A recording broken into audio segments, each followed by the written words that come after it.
Like this is overall, like you are not going to fix yourself with this one conversation. Certainly Yeah. not. Oh, yeah, Certainly of not. course.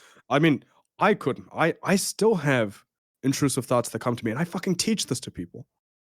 You know?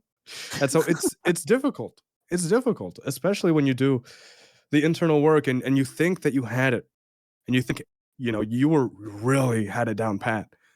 No. No, it's a constant commitment because these things will come through to you because we're surrounded by negativity and things that oppose it. And so overall,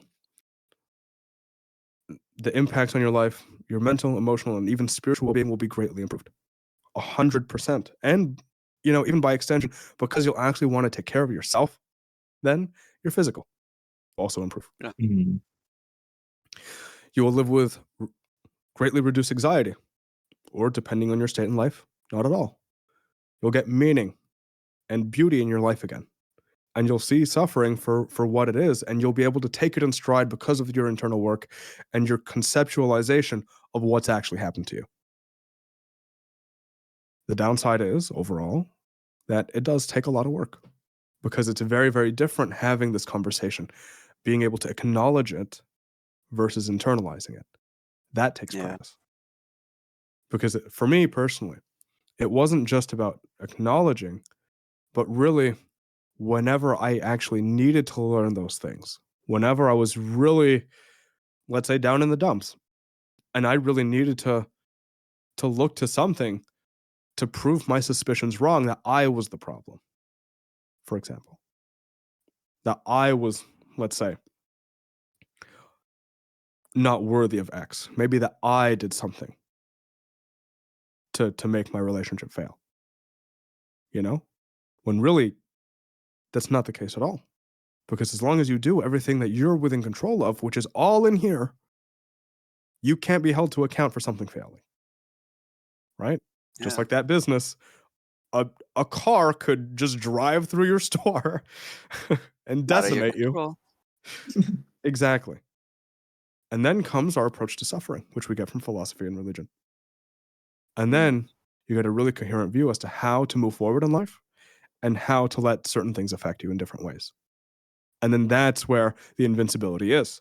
Not in the sense that you will be impervious to everything and you will never suffer ever again, but you will have meaning behind it. You will know what that suffering is in the context of life, very generally, and you'll be able to bounce back way better.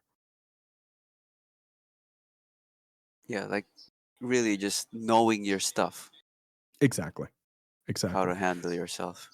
That's Mhm. good. That's actually phenomenal. Thank you. Thank you. And remember when I told you I was making that like little journal where you actually get to go through these things and your limiting beliefs and your insecurities and your fears and the things that make you tick, your versions of the pillars of wellness, right? It's so meaningful, and it also gives you a way to actually recall all these things. So when the intrusive thoughts creep back in, when you are unsure and maybe you're thinking of reverting back to your old line of thinking, you're at least able to recall these things and actually actively work through it because you always have access to it. Yeah. It's so wonderful, and it really changes the course of your life. Phenomenal. It's absolutely changed mine. Because instead of thinking like, "Holy shit, I gotta fucking kill myself," or something like that,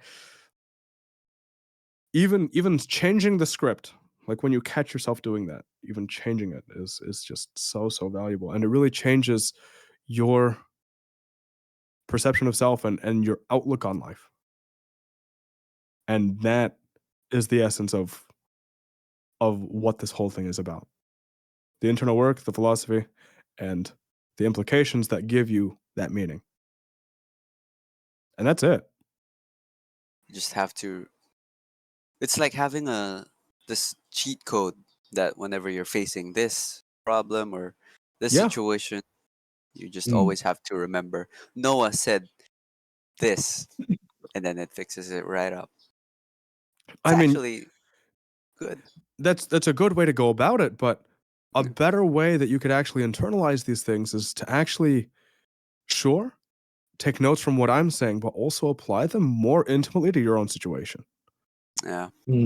Yeah. Because then when you're able to actually, let's say, get that on the paper, like without me in the picture, like it's just you and the paper and these concepts, it's very, very specific to you. It's very different from hearing me talk about it, Yeah. because then it's just, oh yeah, now I'm listening to a podcast, as opposed to me actually dealing with Right. the concepts itself and actually giving it my full attention. So it's when you are suffering that you need to do that for yourself. And then you need to realize, and then as you actually confront these concepts, you will start to fill in the blanks and be like, no. Mm. And then sure, you could absolutely use me as like a guide through that, but you will find that you will also be able to flesh out way more material and maybe even think of better tidbits than the one I gave you. Right? And you'll be able to give yourself a really coherent workflow that's specifically tailored to you, that you could always refer to whenever a particular problem comes back or whenever a particular thought comes back. Mhm. And that is how you internalize it way, way more effectively than just listening to one of my episodes 3 times in a row. As Yeah. great as it would be, especially on YouTube for the retention and the watch time and all that, sure. But in terms of internalizing, it's going to take you doing that confrontation multiple times alone. Yeah. Putting in the work. Yeah, exactly. The only one who could do that work is you. Always have to be self-aware. Yeah. of everything. And then to be able to acknowledge when those thoughts are coming in, phenomenal. Phenomenal. And that also, I mean, that's a skill to cultivate too. Because then, back to generalizations like, oh, when you see something like on Twitter or on TikTok of, one of those stupid Miami strippers giving their opinions on dating, and then you think like, ah, fuck, all women are like that. It's like, that's certainly not the case.